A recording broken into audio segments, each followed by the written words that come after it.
Furthermore, since the need for the fair tax has been covered, we will now move on to the solution it gives.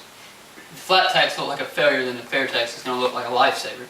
By using the fair tax bill, all federal income taxes, death taxes, capital gains taxes, and payroll taxes will be replaced by one tax, known as the National Retail Sales Tax. Here's a quote from John Linder pertaining to the fair tax. Momentum behind the fair tax continues to build. Not only do my colleagues recognize the harm done to the American people by the overly intrusive and burdensome income tax code, their constituents recognize it every April 15th.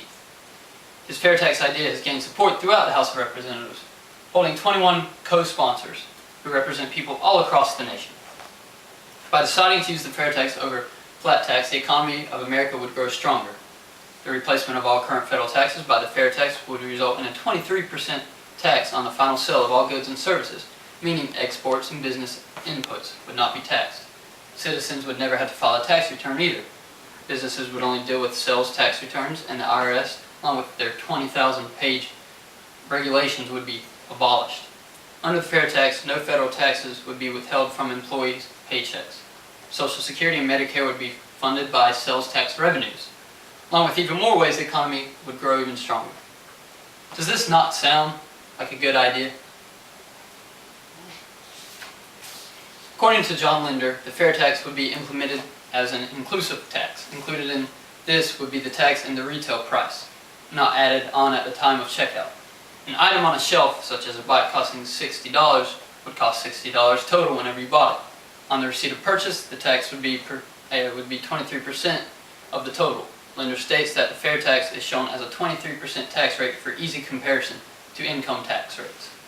To continue, the fair tax carries with it a number of pros and cons. The biggest advantage to this system is the elimination of the income tax.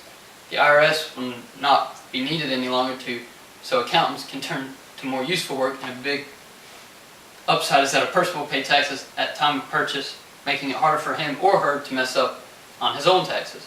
Also, many loopholes from the current system will be closed. Many will feel encouraged to save and invest rather than spend money on useless items. In turn, these people will pay less in taxes. Right now, people are taxed on every dollar they make. But then, with fair tax, they'll be taxed on every dollar they spend, allowing people who like to save money to save even more money. Now, to talk about the cons.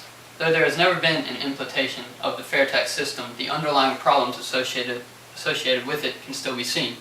One will have to pay a fair tax on items him or her are not used to paying sales tax for.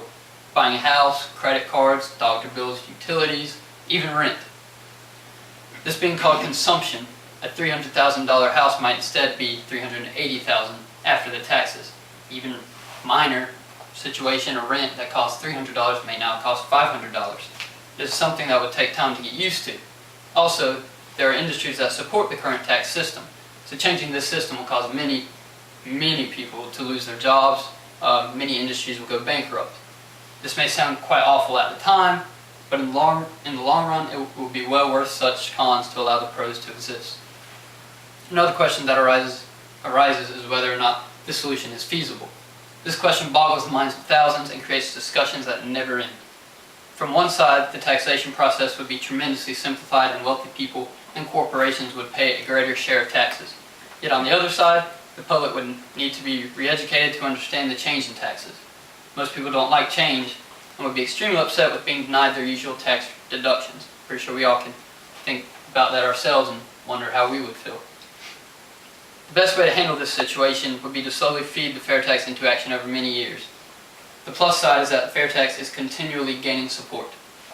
Also, it would take a tremendous amount of willpower to pass and implement this kind of tax reform. If the Republican side could find strength and cooperation in some Democrats, then the fair tax would have a fighting chance in becoming a law. The effort to take such an action would be huge. The government would have to keep in mind that thousands upon thousands of people would lose their jobs in a matter of seconds. Many would be looking for money, which at that time, it would just hurt this nation. Therefore, time would be the main need for implementing such a solution. Changing to fair tax would need to take years. The process would be extremely slow. But if not done in this way, then the fair tax could never come into play. On a final note, the fair tax is a terrific alternative to the current tax code. The current one has become so huge due to amendments that it is just becoming harder to comprehend. It has slowly become more and more of an abomination, and it will only continue in this manner. If the current tax code came up for vote today, the chance of Congress passing it is close to nothing. This is why the best time to put in the law of the Code of Fair Tax is now.